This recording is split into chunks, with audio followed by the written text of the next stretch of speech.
Hey folks, it's Brian here at West Davidson Public Library, and I'm back for another episode of Geek Talk. Today I'll be doing a Geek Talk about 300 by Frank Miller and Lynn Varley. This graphic novel was originally a limited series that came out back in 1998 from Dark Horse Comics. Frank Miller wrote the story and did the art for it, and his wife, Lynn Varley, did the color for it by painting in over his pictures. It's one of Miller's most famous works, and you may remember in a previous episode I talked about his work on Batman Year One. This, however, is not a superhero story. This one is a fictional retelling of the Battle of Thermopylae in Greece, and the titular 300 is the personal bodyguard of King Leonidas of Sparta. And he leads them out to face a vastly numerically superior Persian invading force, and that became famous throughout history as the Battle of Thermopylae.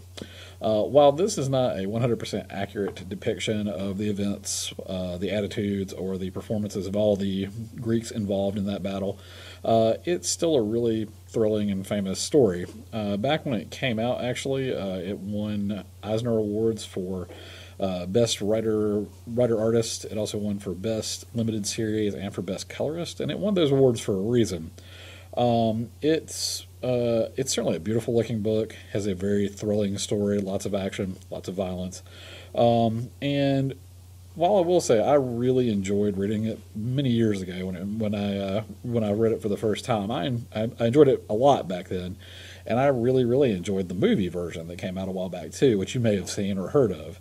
I will say, however, reading this now, when you're aware of the more recent works and attitudes that Frank Miller has exhibited in recent years, it's not quite the easy read it once was.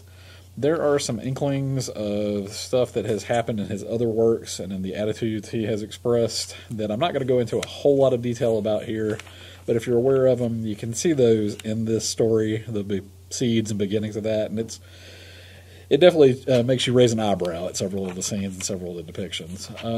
Having said that, I really appreciate it as an influential work. It's beautiful art, beautiful tone, a really great tone and really great action. And the bravery of Leonidas and the 300 and the battle they were forced to fight is a really great story. So I really appreciate that. Now, I will say, though, it is wholly inappropriate for younger readers because it is rather violent. Actually, it's graphically violent. It has some adult content, and it also has some attitudes expressed in it that were pretty controversial when it came out back in the late 90s, much less now. So there's all that stuff in there that doesn't make it terribly appropriate for younger readers.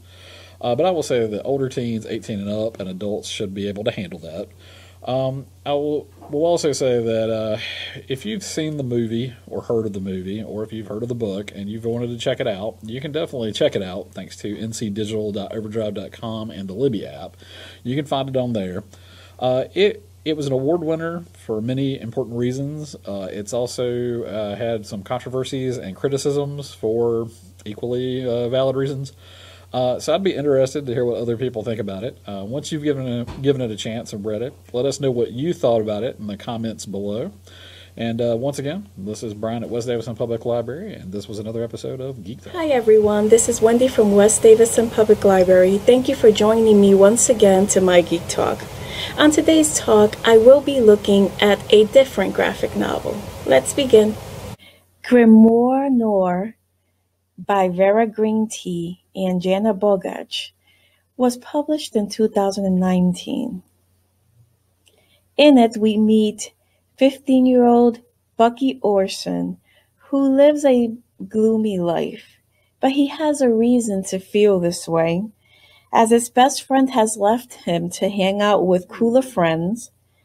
His dad is the town sheriff and is always busy, and he lives in Blackwell, a town where all the girls are witches.